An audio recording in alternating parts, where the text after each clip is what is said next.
Good afternoon, ladies and gentlemen. Today, I'll be talking about, pretty simply, reducing the factors that contribute to global warming. I will be talking about delaying the end of the Earth. As per introductions, I would like to introduce the Paris Climate Agreement on global warming, which stated to limit global warmings to only 2 degrees Celsius, or better yet, 1.5 degrees Celsius. However, as sayings go, actions speak louder than words. The global temperature is steadily increasing, and in order to meet the goal, we need a true world revolution. Though the stated aims may sound ambitious given the current rate of temperature rise, we're not far off from sticking to our aims. China, as of yet, had begun development on solar power and farming. Furthermore, in some countries, you could be paid for pumping extra energy from the solar panels in your home to the main grid, especially in Germany, where you could experience blackouts from too much solar energy. But to meet the goal, additional actions need to be taken. Some possible actions of which I will detail, covering aspects of cleaner energy and clean transport, namely solar power, nuclear power, and Hyperloop transportation.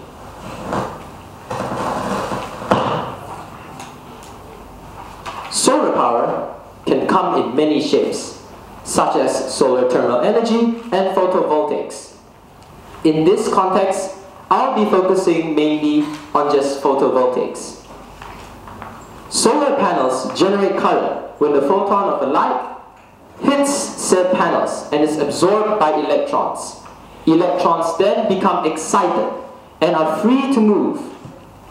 The 2 layers of a solar panel have special chemical composition where one layer is positively charged while the other is negatively charged when they are combined, causing electrons to only move in one direction across the positive-negative junction that acts as a diode.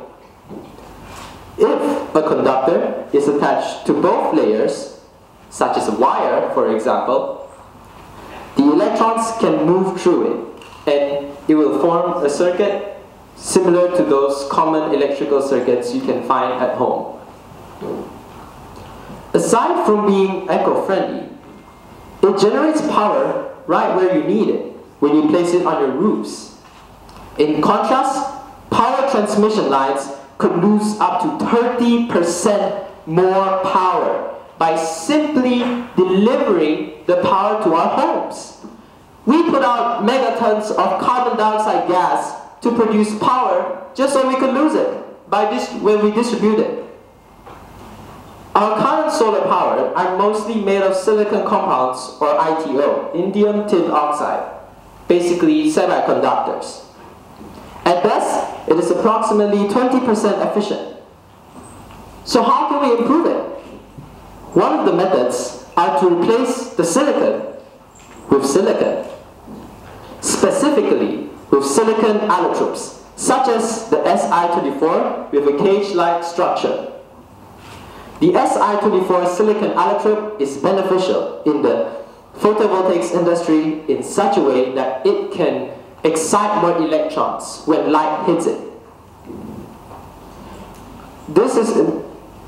With Si-04 allotrope, electrons can be easily excited and efficiency can amp up and increase from 20% to as high as 33%. Aside from general increase in efficiency, Si-24 allotrope have the potential to be produced in a large scale. This is important because solar panels are meant to be produced on a mass scale to produce significant power in bulk. So, solar panels have seen its much needed amplification in efficiency, but further research are possibly needed to optimize its implementations in our current solar panel, so we may journey down our road to full renewable energy. Now, going full on renewable energy may take a long time though, so in the meantime, we can turn to nuclear power. They are essentially fossil fuel energy, which releases no greenhouse gases compared to other fossil fuel power plants, such as oil and coal.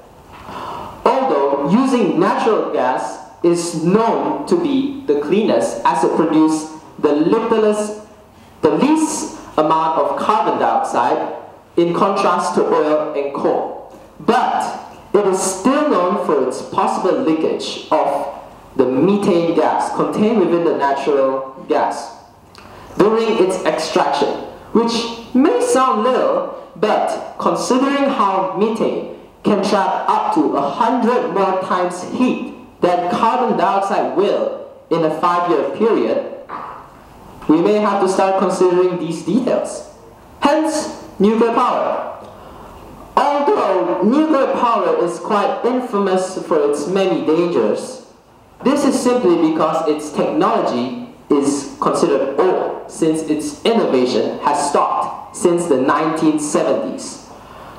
However, we're not in the dark forever. Nuclear power has seen some new light. Meet the Thorium Reactor. Thorium reactors are not necessarily a recent discovery, and there are even some thorium-based reactors active right now. There are only very little awareness of it. Thorium reactors are generally regarded as the better versions of uranium-based reactors themselves. And to name a few reasons, the fuel is more abundant on Earth, specifically thorium. Thorium is said to be approximately more abundant as up to 3 times more than uranium. So abundance of fuel means more reactors can be built to replace conventional coal or oil power plants to avoid further contribution to global warming. Additionally, it produces far less nuclear waste for its power generation. In making 1,000 megawatts of power of electricity for a year, 350 tons of natural uranium will produce 35 tons of nuclear waste, while only 1 ton of thorium reactors, produces only 1 ton of thorium nuclear waste. But most significantly, thorium reactors are generally accepted as proliferation resistant, or simply, it's not easy to spread nuclear weaponry with thorium-based reactors, because it does not produce plutonium in its nuclear waste. Reactor-grade plutonium can be dangerous because it can be processed into nuclear weaponry, and it is easily separated from nuclear waste. So, even though nuclear power is supposedly dangerous, shouldn't we do more research for an opportunity to solve many of humanity's problems now? Thorium reactor runs the risk of danger of radioactivity, but then again, practically anything runs the risk of harming us. With that said, using clean energy may prove to be able to save Earth from further global warming. But we can't forget about emissions from transportations alone, which make up to be the 2nd highest emitter of greenhouse gas in the world. With our constant need to travel, be it locally or across the globe, we are in dire need of a replacement that can take us far without leaving carbon footprints. Aside from using our legs, Elon Musk of Tesla designed a unique transportation method to which he proclaimed as Hyperloop Transportations. And now you may ask, what's a Hyperloop? In general, they are 28-person capsules that travel within a tube suspended on pylons. The capsules hover across a low-pressure environment inside the tubes at high speeds of as high as 760 miles per hour. or as fast as 1,290 kilometers per hour. But how does it work? Solar panels are arranged on top of the tubes to provide power for the Hyperloop system. The capsules are accelerated with magnets, similar to those found in trains propelled by magnets, such as the maglev, or many other bullet trains found in Japan. The capsules will travel most of its journey by air skis. But however, there will be the occasional magnetic accelerators placed along the tube, so the capsule will be brought back to speed as it travels along the tube. Compressors are installed in front of the capsule to transfer additional air to the bottom of the capsule for movement. However, the capsules also serve an additional purpose.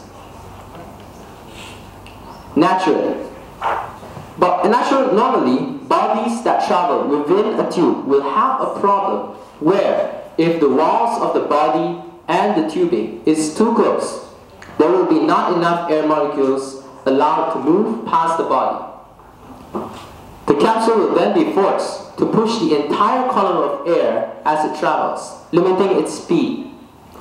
This is similar to how if you try to force down a syringe really quickly, you will find it difficult. This is the Kantrowitz limit, and it is one of the challenges faced when designing Hyperloop transportation. Which brings back to the compressors.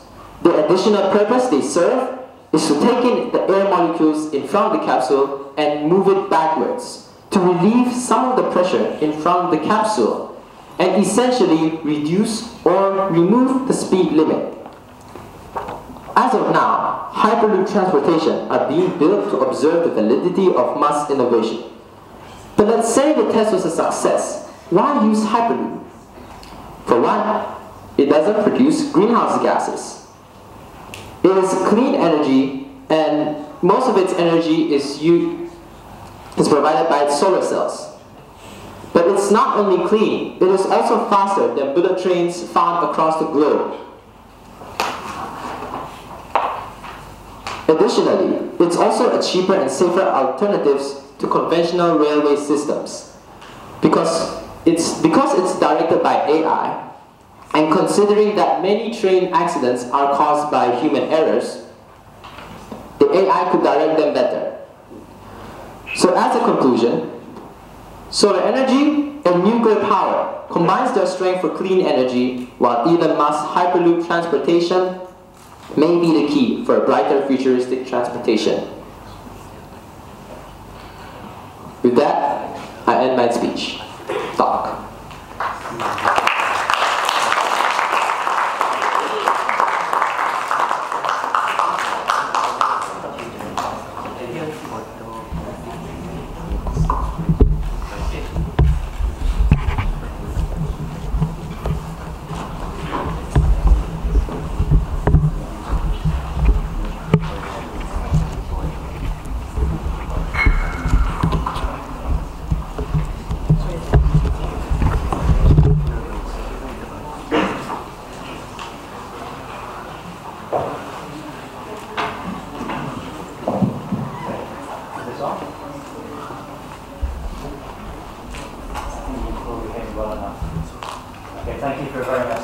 Yes. I have a couple of questions about the solar section of your talk.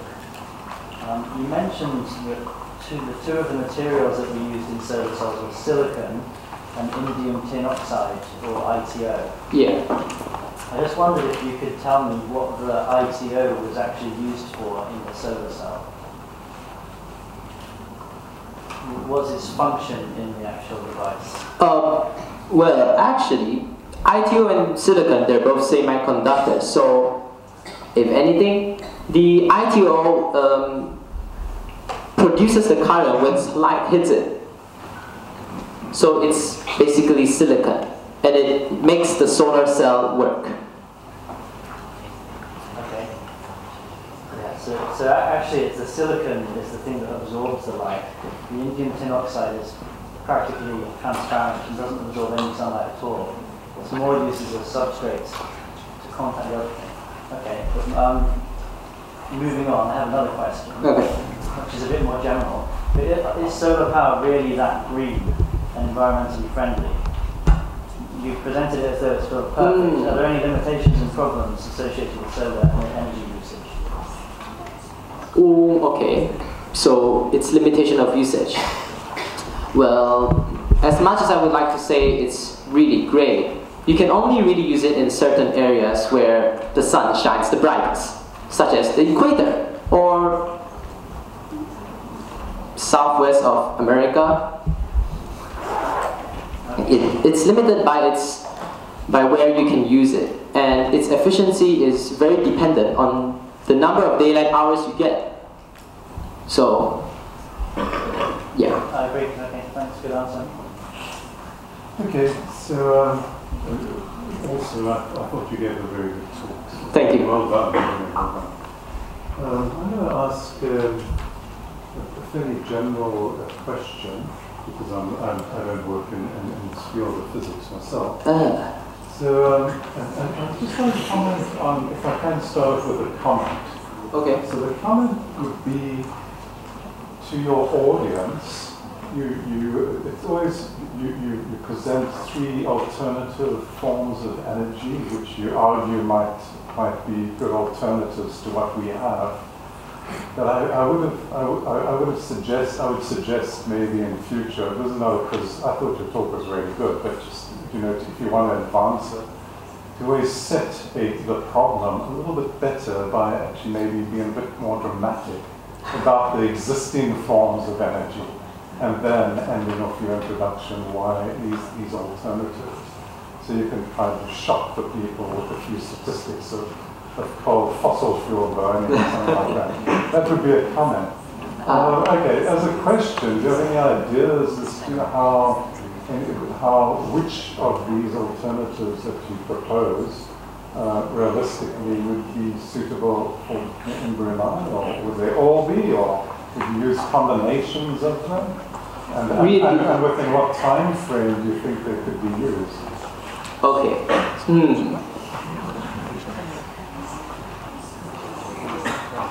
If anything, I would feel like it's solar panels, solar power, because Brunei is in the equator. So solar panel, compared to nuclear power, although, as I said, nuclear power is pretty good, and with Thorium Reactor, it doesn't produce as much waste, but there's still waste. So realistically, the best option for Brunei, I feel, would be solar panels as an alternative to produce electricity, because fossil fuel will eventually run out, so we should prepare for that. That's my answer.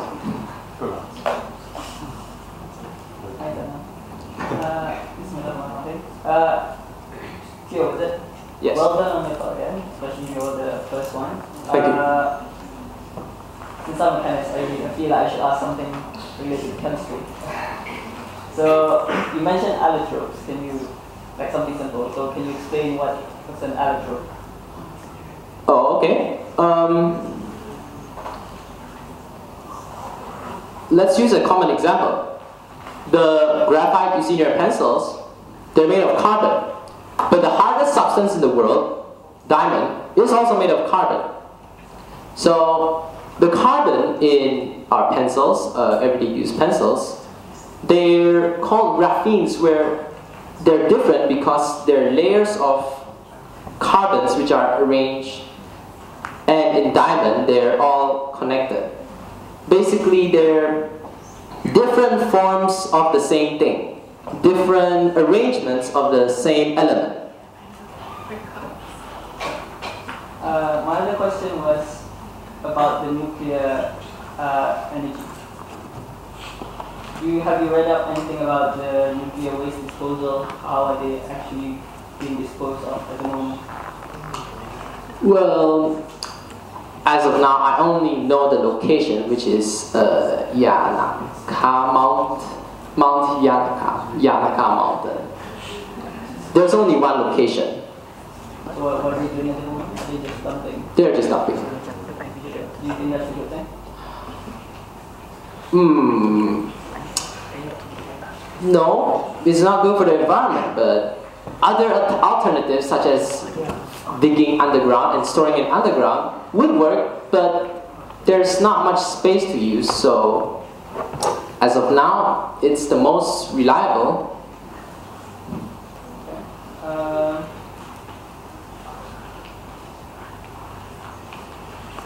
About your Hyperloop transport system, you mentioned that little energy is needed because it uses solar cells. Yes. I think it's a good idea, a good system, but Yeah. this is assuming it works using the solar cells. So it will also limit this system to places where there's lots of sunlight. Yes, I will agree. But in what I read, the actual documentation, this is actually a simplified version. In the actual documentation, it will use not just solar. If the conditions of the area, the location allows, you could use wind energy. But it doesn't have to be solar and wind, because generally, the Hyperloop in itself uses very little energy. So you don't need to generate, you don't generate as much greenhouse gas for such a long distance transport compared to other forms. Okay, thank you very much. You're welcome. All right, thank you, Teo. Candidates.